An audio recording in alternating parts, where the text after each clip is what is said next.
इस वीडियो में बात करते हैं कि नीट 2025 में ओबीसी कैटेगरी का जो रिजर्वेशन है उसके रूल्स क्या है।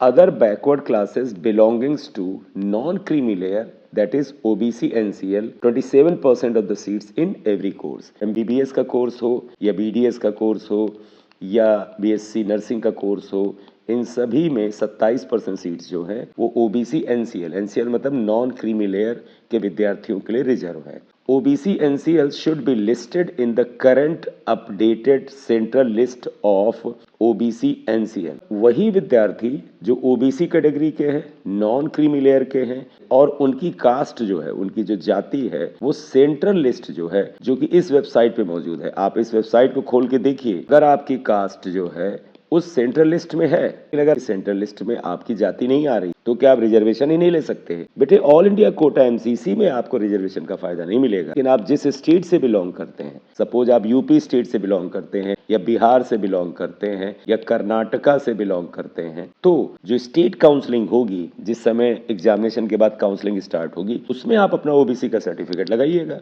आप बेटा स्टेट काउंसलिंग में लाभ ले पाएंगे, लेकिन ऑल इंडिया कोटा की एमसीसी के द्वारा कराई गई काउंसलिंग में आपको रिजर्वेशन का लाभ नहीं मिलेगा। सेकेंड पॉइंट क्या है?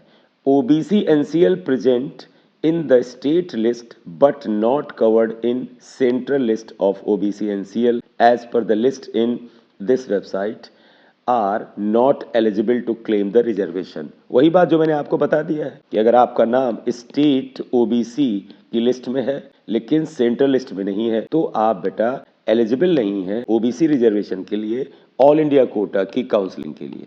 थर्ड पॉइंट देखिएगा, the criteria of OBC NCL will be as per the notification of the government of India. Definitely बेटा, अगर सेंट्रल गवर्नमेंट की काउंसलिंग में आपको रिजर्वेशन का लाभ लेना है तो उसमें ओबीसी एनसीएल का जो क्राइटेरिया है वो सेंट्रल गवर्नमेंट यानी गवर्नमेंट ऑफ इंडिया के क्राइटेरिया में पड़ेगा, आपका स्टेट के क्राइटेरिया उसमें नहीं आता है। पॉइंट नंबर 4 देखें, candidates belonging to the creamy layer of OBC are not entitled to the reservation. अगर आप बेटे आप ओबीसी के क्रीमी लेयर में आते हैं तो आपको ओबीसी रिजर्वेशन का फायदा नहीं मिलेगा। Such candidates are treated as belonging to the general candidate. ऐसी स्थिति में आपको जनरल कैटेगरी का कैंडिडेट माना जाएगा। आप कास्ट वाइज ओबीसी जरूर होंगे, लेकिन आप एनसीएल में नहीं आ रहे हैं, नॉन क्रीमी लेयर में नहीं आ रहे हैं, तो आपको फायदा नहीं मिलेगा। तो अगर ओबीसी एनसीएल कैटेगरी में आप नहीं है बल्कि क्रीमी लेयर से बिलोंग करते हैं, जिनकी आय ज्यादा है, जिनके पेरेंट्स की इनकम ज्यादा है, तो आपको एक जनरल कैंडिडेट की तरह यानी अनरिजर्व कैटेगरी के कैंडिडेट की तरह ट्रीट किया जाएगा। क्या आपको सर्टिफिकेट अभी रजिस्ट्रेशन के वक्त लगाना है? मैंडेटरी नहीं है बेटे। अगर आपका ओबीसी का जो सर्टिफिकेट है वो पिछला वाला मौजूद है तो आप चाहें तो अपलोड कर दें, लेकिन ये ऑप्शनल है,